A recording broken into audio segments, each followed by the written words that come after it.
So there is a very important update from Cognizant, and it is a bad news for some of the candidates that Cognizant is sending a rejection mail after the background verification process. So they are waiting some time. They are taking some time for the pre-joining formalities, and if your candidature, if your updated information does not matches with the documents you have uploaded, then the Cognizant is directly sending the rejection mail to the candidates, and they are not giving any chance to update your profile. And those who have started their background verification, they have all have registered to log into the profile one Cognizant. So in that profile you have to upload your correct documents to avoid this rejection mail.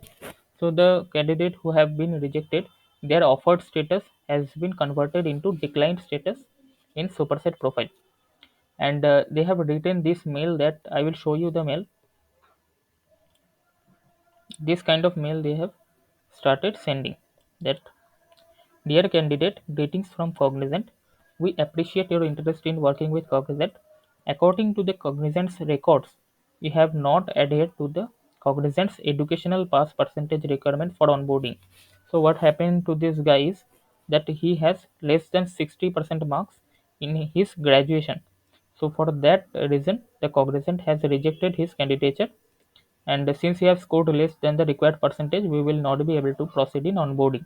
So the candidate has will not get his onboarding pass. So as a result, your offer has been withdrawn and placed on decline status.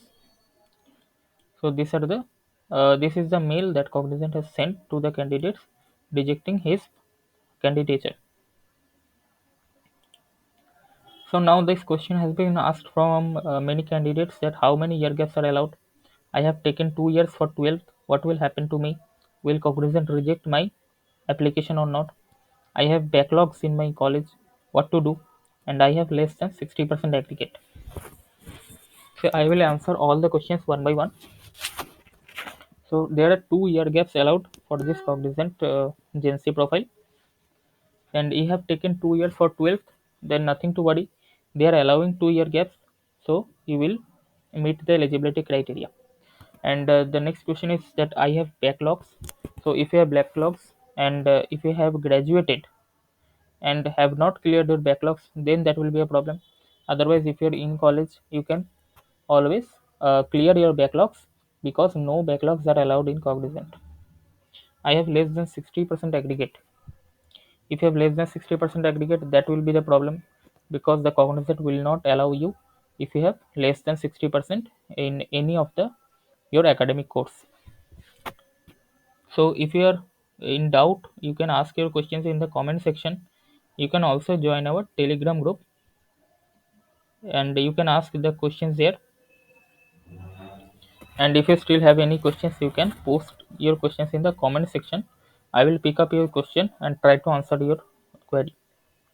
And if this video is helpful to you, please like this video and subscribe to my channel to get more future updates.